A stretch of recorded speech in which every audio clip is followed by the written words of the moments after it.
Hi there, this is Ronnie Amber's Night coming at you with a video. Um, there's a post, a thread has been started on the Old School Gamers Facebook page um, that got me thinking, so I thought I'd do a video. Uh, the question was about what the people thought were the best mass battle rules in a role-playing game. Now, I will be honest, my knowledge of mass battle rules in role-playing games isn't particularly extensive. Um, I know about War Machine, which was used in basic Dungeons and Dragons. There is the battle system used for Pendragon.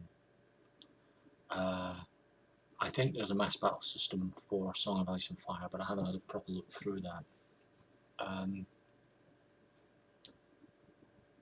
I am not a big fan of these systems. Um, because they tend to come down to uh, numerical values for all your armies, total them up on either side, roll a die of some kind, be it a d20, a d100, whatever, and compare the results. It loses for me the nuances and the ebb and flow of what can be a battle. Now, as much as I don't like miniatures in role-playing games, I make one exception to that rule, and that is when running mass battles. I think if you are going to run a mass battle, you have to do it on the table. The only exception to that exception is if the battle is happening and none of the characters are involved. But if the characters are involved, if they're involved at a very low level, you know, if they're just grunts in the body of an army, then you could probably get away with a whole bunch of single combats.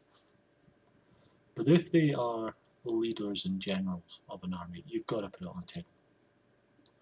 Now, whether you use plastic figures, metal figures, cardboard cutouts, whatever, you've got to get an army on the table. So what do you do? As someone who has AD&D 2nd edition battle system, which I bought along with the Birthright campaign setting, it just seemed a nice fit. I happen to like battle system. Yes, it's a bit of bucket of dice going on in there, but I think it's a fairly workable system. I like it. I've done a video on it. For a game like Pendragon, and indeed I will probably do some sort of conversion for Song of Ice and Fire as well, I have a set of medieval rules called Revenge, which is buried under books somewhere. When I do find it, I will give it an overview because I love the system. And I did conversion notes for Pendragon to use characters in Pendragon on table. And I will probably use the same, I will do a similar system for A Song of Ice and Fire. The reason that it works for Pendragon and Ice and Fire, where it doesn't necessarily work for a fantasy system, is that both of those cases is a very low magic, indeed no magic system. So it works well there. There are so many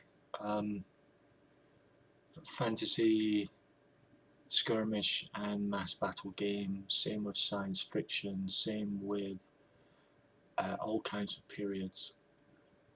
I would say rather than try and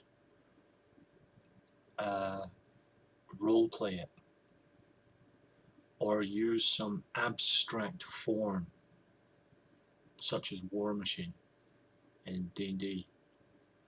My personal opinion is if you are having a mass battle, do it on table.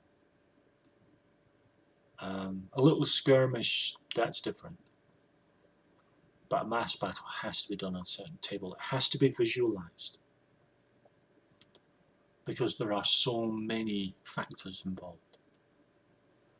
So I would say find a set of rules that feels good for you, the period that you are role playing in, and do some conversions for it.